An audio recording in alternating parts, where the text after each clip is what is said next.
Good morning, students. Today we talk about vector analysis for 11th class.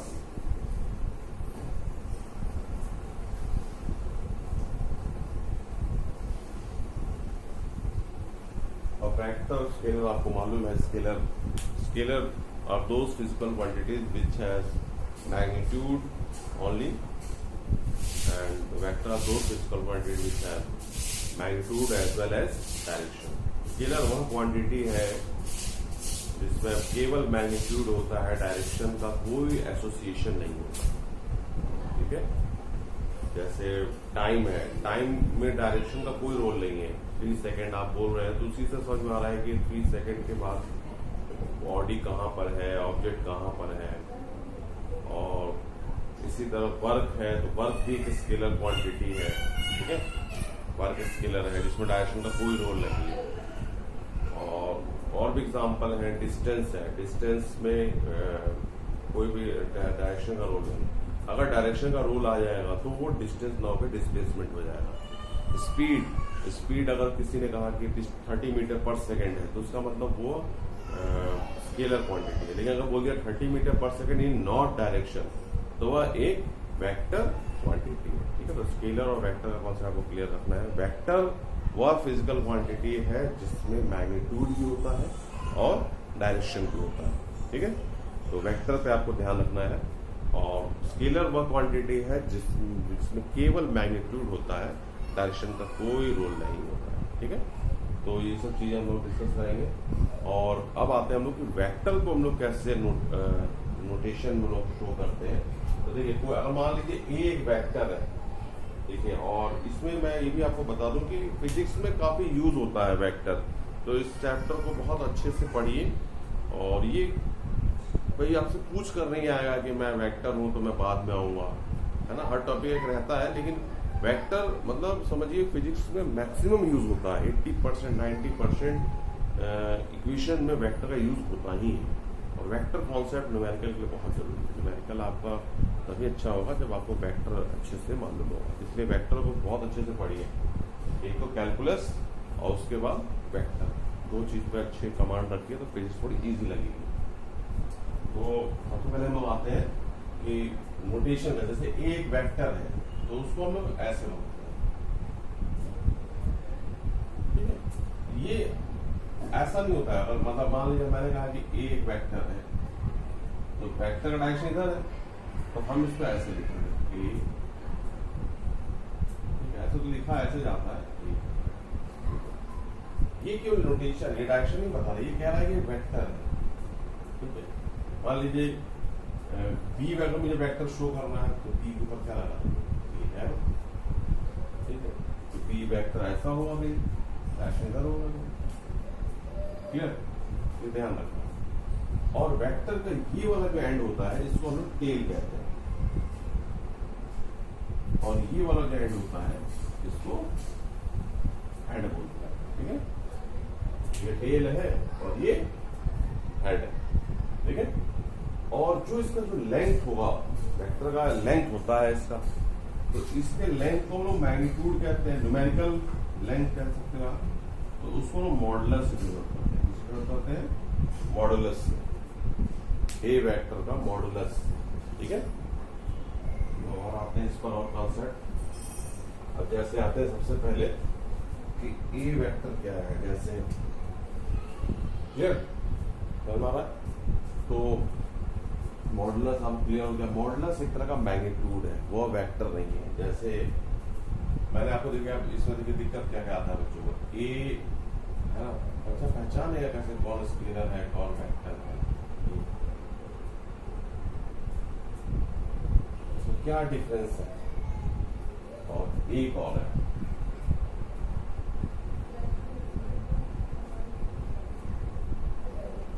क्या difference है, books में तो बहुत लिखा रहेगा तो अब पता नहीं चल पाएगा. तो देखिए मैं आपको फिर से बता दूंगा. वेक्टर, ये एक वेक्टर है क्योंकि इसके ऊपर एरो लगा हुआ है, नोटेशन.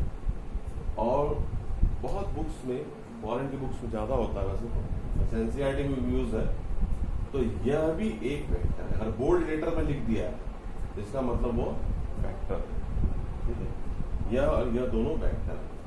अब आइए, ये तो स्केलर है क्योंकि इसके ऊपर कहीं भी एरो नहीं है, इस पे भी एरो नहीं है, लेकिन ये बोल्ड लिखा हुआ है। ठीक है, जैसे अगर ऐसे लिखा रहे कि 0 और एक ऐसा लिखा हुआ है, तो इसका मतलब ये स्केलर और ये वेक्टर है। तो ये वेक्टर है, ये वेक्टर है, क्लियर हो गया। ये क्या है, एरो नहीं, स्केलर है। और ये तो वेक्टर की लेंथ है, मैग्नीट्यूड, तो यह भी स्केलर है। तो ये दोनों वेक्टर हो गए और ये दोनों स्केलर हो गए। अब आते हैं थोड़ा सा हम लोग, देखिए थोड़ा हल्का हल्का छोटे न्यूमेरिकल्स निकाल लेते हैं ताकि उसका कॉन्सेप्ट क्लियर होते जाए। अब हमें मॉडुलस फाइंड करना है, उसका फॉर्मूला क्या है, पहले हम उस फॉर्मूले पर डिटेक्ट करें, फिर आगे हम लोग डिस्कस करेंगे कैसे वो बनता है। पहले हमें फॉर्मूला जानना है, मॉडुलस ऑफ ए वेक्टर। ठीक है, मॉडुलस ऑफ ए वेक्टर हम कैसे कैलकुलेट करते हैं। तो सबसे पहले हम क्या करेंगे, ए वेक्टर को लिखेंगे ए एक्स आई कैप प्लस ए वाई जे कैप प्लस ए जेड के कैप। ठीक है, ए वेक्टर कैसे लिखेंगे, ए एक्स आई कैप प्लस ए वाई जे कैप प्लस ए जेड के कैप। ये हमारे दिया हुआ है, तो याद रखना है। तो मॉडुलस ए को फाइंड करने का तरीका क्या है कि इसको हम ए का, इसको बोलते हैं ए का एक्स कंपोनेंट, ए का एक्स कंपोनेंट, यह कहलाएगा ए का वाई कंपोनेंट, ये कहलाएगा ए का जेड कंपोनेंट।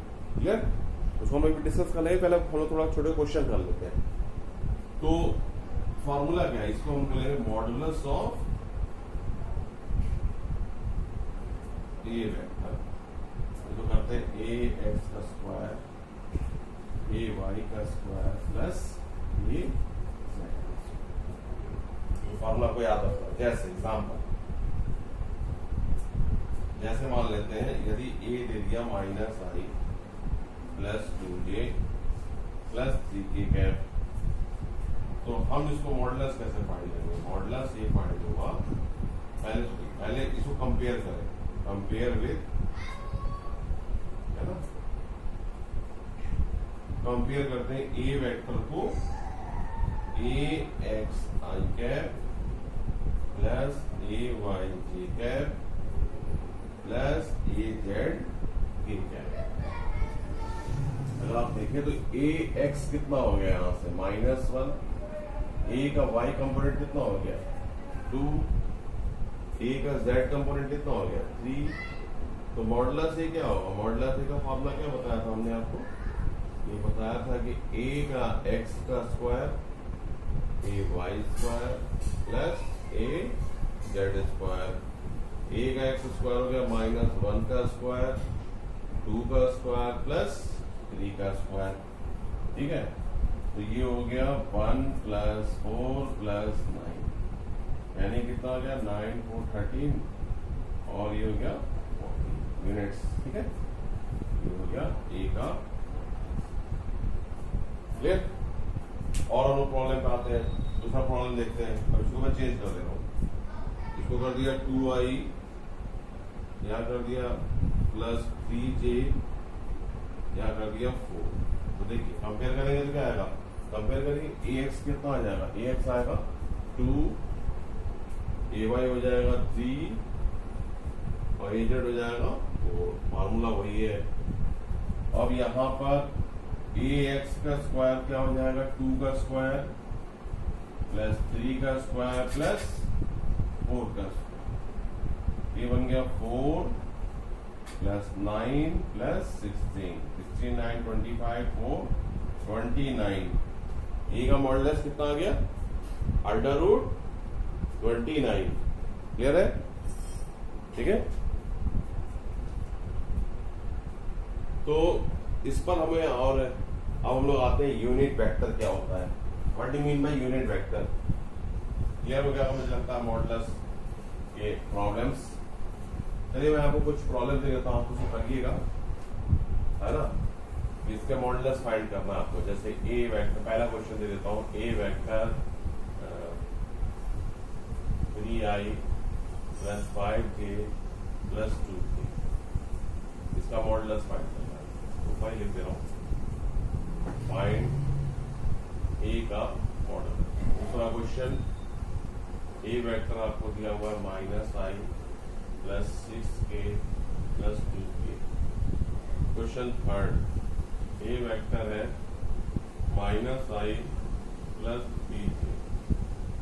फोर्थ है, इसमें k नहीं है, k नहीं है तो यहाँ पे आप 0k कर देंगे, ठीक है, तब प्रॉब्लम करेंगे सॉल्व। इसमें k नहीं है, मैंने यहाँ पे दिया है। फोर्थ प्रॉब्लम है a vector = 2i + 3j - 6k, ठीक है। तो प्रॉब्लम आप सॉल्व कर लेंगे। हम लोग आते हैं अगले कॉन्सेप्ट पर, क्या है उसको देख लेते हैं, फिर डिस्कस करेंगे। पहले आते हैं यूनिट वेक्टर। तो देखिए यूनिट वेक्टर का फॉर्मूला आप देखिए क्या है, ए वेक्टर को उसके मॉडुलस से डिवाइड कर दीजिए, ठीक है। ए वेक्टर दिया हुआ है, तो सही से लिख रहा हूं, समझ आ रहा। ए यूनिट वेक्टर है, ये यूनिट वेक्टर है।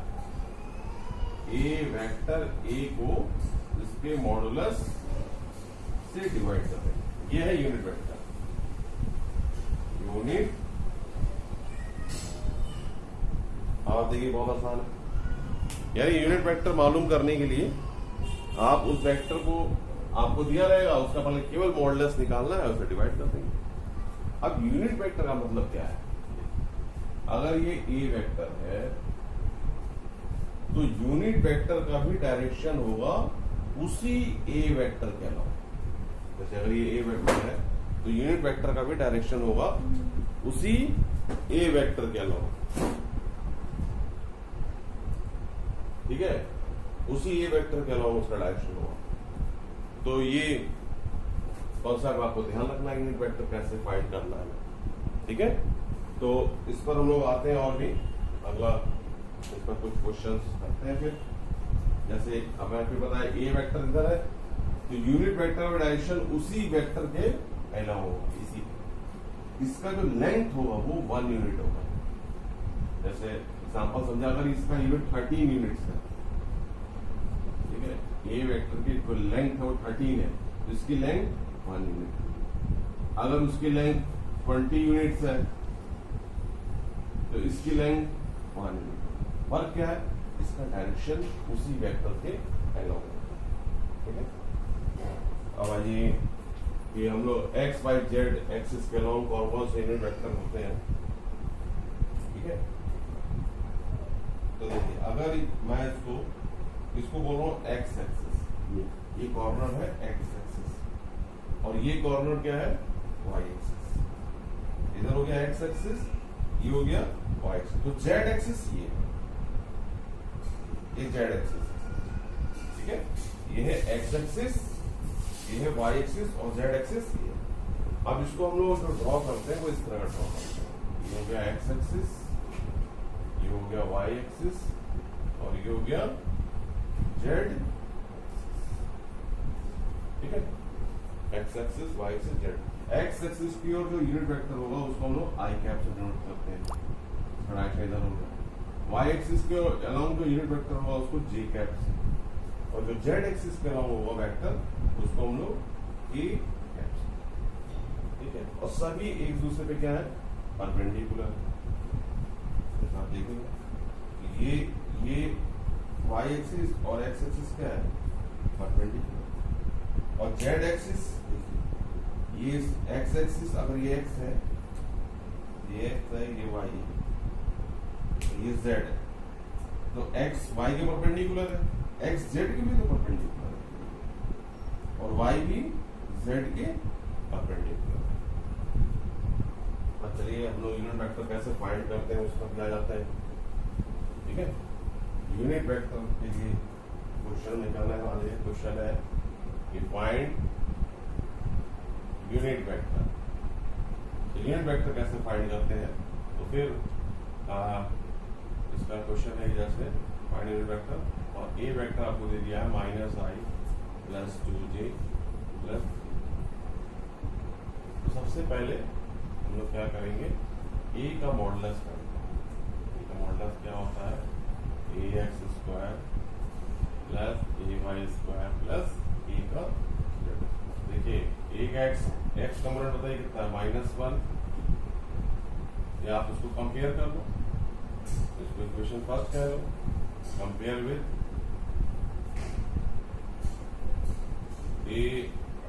ए वेक्टर क्या कंपेयर करते हैं, ए एक्स आई प्लस ए वाई जी प्लस ए जेड। अब देखो ए एक्स कितना हो गया, कंपेयर करिए इन दोनों को, तो कंपेयर करने पर ए एक्स कितना आ जाएगा, ए एक्स होगा -1, ए वाई कितना होगा 2, ए जेड कितना होगा 3। तो मॉडुलस ए का फॉर्मूला भी बताया था, ए का मॉडुलस का फॉर्मूला क्या होता है, ए एक्स का स्क्वायर ए वाई का स्क्वायर प्लस ए जेड। ए एक्स का स्क्वायर का मतलब -1 का स्क्वायर प्लस ए वाई का स्क्वायर हो गया 2 का स्क्वायर, ए जेड हो गया 3 का स्क्वायर, यानी ये हो गया 1 + 4 + 9, यानी हो गया 40। अब आइए यूनिट वेक्टर कैसे फाइंड करेंगे, तो यूनिट वेक्टर के लिए हम लोग क्या करते हैं, ए वेक्टर को उसके मॉडुलस से डिवाइड कर देते हैं, यानी ए वेक्टर हो गया, ए वेक्टर आपको दिया हुआ है -i plus 2j plus 3k, और मॉडुलस अभी निकाला हमने root.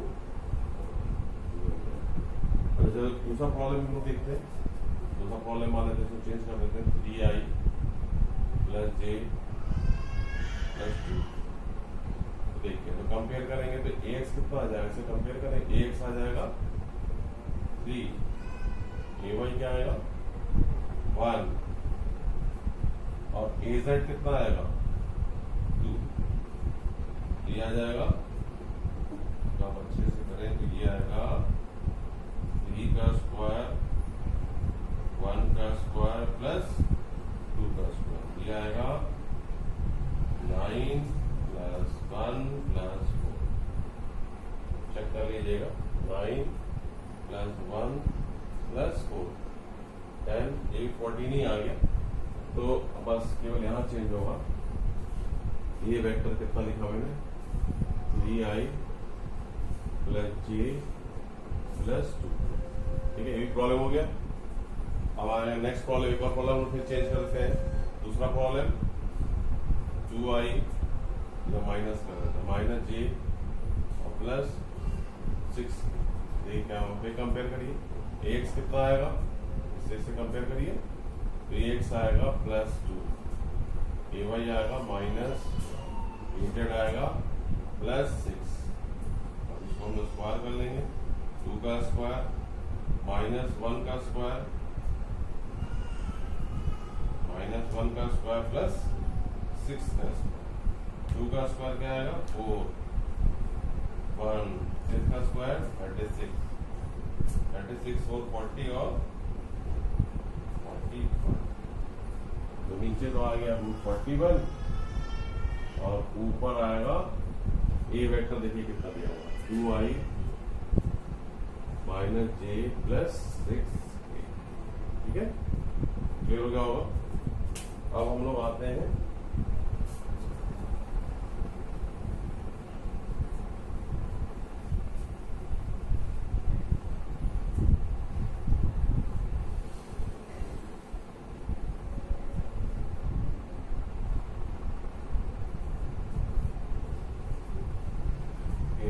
Properties of A vector. ठीक है, प्रॉपर्टीज ऑफ,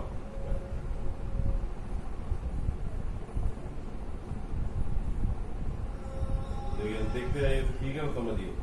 अगर ये ए वेक्टर है तो 2a वेक्टर क्या होगा, इसका ट्वाइस होगा, डायरेक्शन वही होगा लेकिन वो 2 टाइम होगा। 3a वेक्टर क्या होगा, साइड्स होगा। ठीक है, फिगर से समझ हो जाएगा। ए वेक्टर अगर ये है तो -a वेक्टर का डायरेक्शन अपोजिट हो जाएगा। तो सारा ए वेक्टर, इसका जो लेंथ है इससे दुगना होगा 2a का, 3a का दुगना होगा 3 टाइम्स साइज। अगर ये ए वेक्टर है तो -a वेक्टर जस्ट अपोजिट होगा। ठीक है, जीरो वेक्टर का डायरेक्शन, जीरो वेक्टर है, जीरो वेक्टर का डायरेक्शन आप नहीं बता सकते। मैग्नीट्यूड 0 होता है लेकिन डायरेक्शन आप नहीं बता सकते। ठीक है, क्लियर हो गया? ये हो गया ए वेक्टर और माइनस ए वेक्टर, तीसरा को ध्यान रखना। फिर तीसरा है वेक्टर को आप शिफ्ट कर सकते हैं। जैसे मान लीजिए ए वेक्टर इधर है तो ए वेक्टर को मैं यहां ही बना सकता हूँ, बस डायरेक्शन वही होगा, ये ध्यान रखना, डायरेक्शन नहीं बदलेगा। चाहूंगा तो मैं यहां बना सकता हूँ, इधर शिफ्ट कर सकता हूँ, शिफ्टिंग नेचर होता है। ठीक है, और आइए इस पर